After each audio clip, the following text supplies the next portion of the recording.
So I want to go back to what you're doing with fantasy in particular. I mean, your main focus seems to be football, but again, there are a lot of other fantasy sports that are really growing as well. So with your company in particular, like, what are your favorite football and also other sports formats if you are involved with other sports? And also, you were telling me a couple hours ago, you have actually a lot of very creative formats. So tell the fans about that, some of these creative things that you do with your leagues and also with your company. All right. So when the pandemic broke out, we were all home and we were all on furlough for a while, and we decided we were just going to do a couple of fantasy startups and dynasty startups. So we decided we were going to do your regular offense and then IDP, individual defensive players, and we did 11 on each side of the ball, just like a full football team. So you have 4 defensive linemen, 3 linebackers, and 4 defensive backs on your squad, and you have a full 53-man roster. And you can set your roster however you want, however many you want on your bench. You had I think we had 10 IR spots just because of COVID.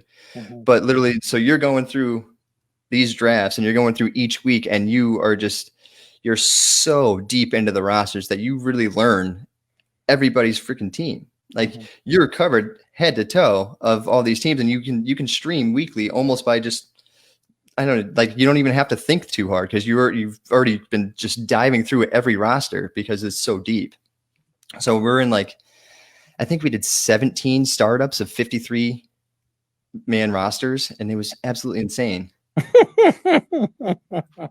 Absolutely insane. Now I need to cut back because I'm trying to go through 25 total leagues, and 17 of them are 53-man rosters. It's like, that's insane. Yeah, it sounds insane. That's why I didn't do fantasy this year. A lot of people ask me what was the reason behind it. I told you the reason behind it, but all in all, I miss doing fantasy because it keeps your eye on not just your team, but the players that you have on your team, because fantasy has changed really everybody's perspective of being a fan, not only of your team, but a certain particular player. And now when you look at sports, it's really not about, when we grew up, when I was in my teens, I was all about my team. And I still to this day, I'm all about my team. I'm not a fan favorite of one player to another.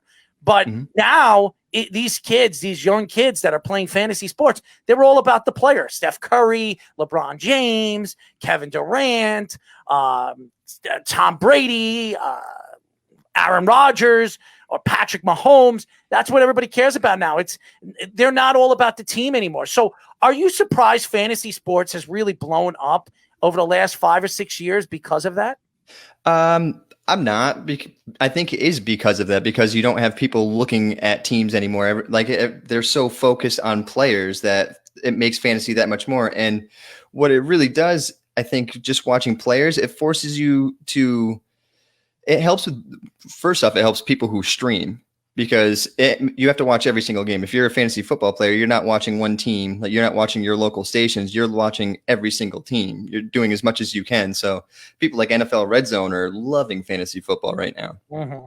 But I think that's really the reason why it has blown up with everybody, because everybody knows how to watch every single game, how to do this. And it's just the whole technology of it all. Everything's technology based these days. And I think that's a big part of it. But what I love about fantasy football, and especially on the IDP side, like, I started doing IDP 8 years ago. Mm-hmm. Once I started having defensive players that I had to draft and I had to look at, I started watching both sides of the football. So now here I am. I used to just watch football and be like, yeah, this is cool. Now I'm watching guys who are getting pressures, who are covering well, who are getting all the tackles. And it's like, it's a whole new football game to me. It's like, I understand every part of the football game now just because of fantasy football. Like, I've had to dig so deep. So I want to ask you, you're being a 49ers fan. There's a lot of rumors swirling around that they might be trading Jimmy Garoppolo. The bad contract is looking even worse now with his injury issues. And there's also rumors that the Niners might be in the running to trade for DeShaun Watson too, who's really badly wants out of the Texans. So they're going to have to give up a lot for him. They are. Now, I was saying last week that the Niners are one of those teams that might be able to afford it more than some of the other teams that are rumored, because they don't need a lot of other things on their roster, maybe outside of another receiver, another corner. They have a lot of good players already. So what would you give up in order to make that kind of trade? And would you encourage something like that? Or would you rather maybe trade up in the draft for a quarterback, or draft maybe a Zach Wilson if he falls, or a later round guy if you don't trust Jimmy G? Or do you hang on to Jimmy G? No, I'm pushing for DeShaun Watson. The reason being is their Super Bowl window is still open. I mean, they were bad this year because their entire roster was injured. So and you lost your starting quarterback, who, I mean, Jimmy Garoppolo, I give him some props because he was an Emmanuel Sanders overthrow away from a Super Bowl, and that overthrow just killed me. It ripped my gut out. But DeShaun Watson, I think he led the league in passing yards this year with no receivers, with 0 receivers. He had Will Fuller. Will Fuller was his wide receiver 1 when he was not suspended or injured. So it's like DeShaun Watson obviously has it. So then he joins an offense with the 49ers, who have a fantastic running game, and he can run some RPOs. He can run some options, use play action. He's got Deebo Samuel, Brandon Ayuk, George Kittle, and then you can add another receiver if you want to. But I just think the situation and what the offense could be with a very competent quarterback who's still young and is proven to be good, that their Super Bowl window is easily still open. They're going to have to give up a lot for Deshaun Watson. I'm thinking you're talking about the Jets. Now, I'm looking at some of the boards right now, what their people are saying, what the Jets are going to have to give up. Sam Darnold and possibly 3 first-round draft picks. I mean, now you're talking about 4 first-round draft picks adding Sam Darnold. You're probably going to have to give up 4 first-round draft picks. You're going to probably give up your whole future for Deshaun Watson, the same Deshaun Watson who has 2 ACL injuries in one of his leg and 1 ACL injury in the other. So you're putting a lot on a guy that if he tears another ACL or does something to his knee again, he might not be the same quarterback again. That's a lot to give up for one player, don't you think? I do. I agree. But the lure is, if you get a guy like Watson in, so you give up 3 first rounders. So Kyle Shanahan thrives with like 5th round running backs and somehow making them 1,000-yard rushers. So he doesn't need that 1st round, 2nd round pick to get a running back. He's going to find somebody late. They already have Ayuk and they already have Deebo Samuel, both proven. George Kittle, top 2 tight end in the league. And Kendrick Bourne has even shown to be a somewhat okay wide receiver 3. Mm-hmm. So you have a decent core. You give up a couple of draft picks. Kyle Shanahan's been hitting pretty well on his mid-round picks. So you use those mid-round picks to build your depth. Your defense is already good. You have D Ford's going to come back from injury. He's going to be a pass rushing specialist. You have Eric Armstead. You have Nick Bosa, who's going to come back from his ACL. He's going to be Nick Bosa. You have Kinlaw's a year in, who looked good at moments, but he obviously wasn't Buckner. But he was a rookie. And you just upgrade your secondary. That's all you really need to do from there is upgrade your secondary. And if you're going through the draft to do that, you can always grab those guys 3rd round and deeper. And if you land Deshaun Watson, all of a sudden you're already a Super Bowl contender. Now you're a lure to veterans that want to come play. It doesn't bother you for what you've seen Kyle Shanahan do in the Super Bowl. This is a guy that's had great running teams in Atlanta. What are you laughing at? What are you giggling? No, you're right. Put in perspective, Joey. Errol and I argue about this all the time. Now, you saw what he did with Atlanta. Atlanta should have won the Super Bowl. Kyle Shanahan was the offensive coordinator. He stopped running the ball with the last 9 minutes of the game. There was no way the Patriots were going to come back in that game, being that they were down almost 3 scores. There was no way in hell. All he had to do was run the ball, and he started throwing the ball. Then you see last year in the Super Bowl, they were up by 10 points against Kansas City. They were on their way of winning a Super Bowl. And all of a sudden, you had arguably one of the best running teams in the league, top 3 running offenses in the league. And then all of a sudden, you stop running the ball the last 7 minutes of the game, and you start throwing the ball with Jimmy Garoppolo. And what does he do? He coughs up the ball, and they lose the game. Does that not worry you that Kyle Shanahan, when the game comes tight, when the game it becomes tighter, that he stops doing things that he is great at?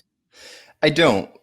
The Patriots Super Bowl, yes. That one really bothered me. But the Super Bowl last year, so they weren't running the ball well in the second half. They really weren't. They weren't running the ball well in the second half. Kansas City was hell-bent on stopping the run. Like, they were putting every effort they had in stopping them. They were going to make Jimmy Garoppolo beat them. And they were 1 pass away from a first down to extending a drive, and everybody thought, why not run the ball? Why not run the ball? It was a play action that George Kittle was wide open across the middle for the first down, and Jimmy Garoppolo had him in stride, but Chris Jones made a beautiful play at the line, got his hand up and swatted it down.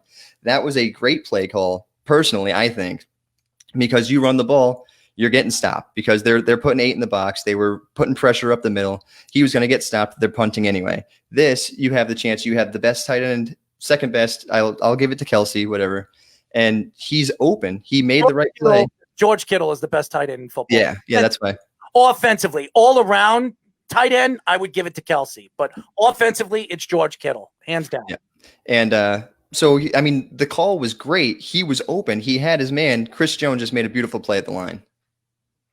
So actually, what was interesting about that Kyle Shanahan thing, I actually blamed him a little more for the 49ers than the Falcons, which is interesting. Now, my thing was, and maybe this is why they weren't running the ball as well in the second half. It seemed like they were running the ball a lot from empty formations and shotgun a lot more than maybe running with Juszczyk in the backfield or running even maybe putting Kittle in the backfield to block. I think Shanahan could have done that more once they saw Steve Spagnuolo adjust more, because I think that was the big reason. Chris Jones he was phenomenal in that second half. He really was. Taking all those plays. So do you think maybe that was the biggest reason they couldn't run the ball, and maybe Jimmy G, as a result, maybe lost some confidence when they saw that kind of pressure? Yeah, I think so. I think the pressure definitely gets to Jimmy G, but Spagnuolo definitely won that battle with Shanahan. Like he made the adjustments, and Shanahan could not make the adjustments later in the game. He tried with different play calling. If honestly they were running the ball at the middle, they should have done some more zone outside. They really should have. They should have gone outside. They were getting beat in the middle. I mean, the Chiefs don't have a good linebacker group. Get outside. If you can get outside, if you can get off the edge, get your offensive lineman and set the edge, you're going to get at least 3-4 yards every time you run the ball. Kansas City's middle of their defense is not good. They have Tyrann Mathieu, who roams all over the place. He's the one making the plays, but their linebacker unit is horrendous, and their cornerbacks are pretty good. But their D line is their strong point.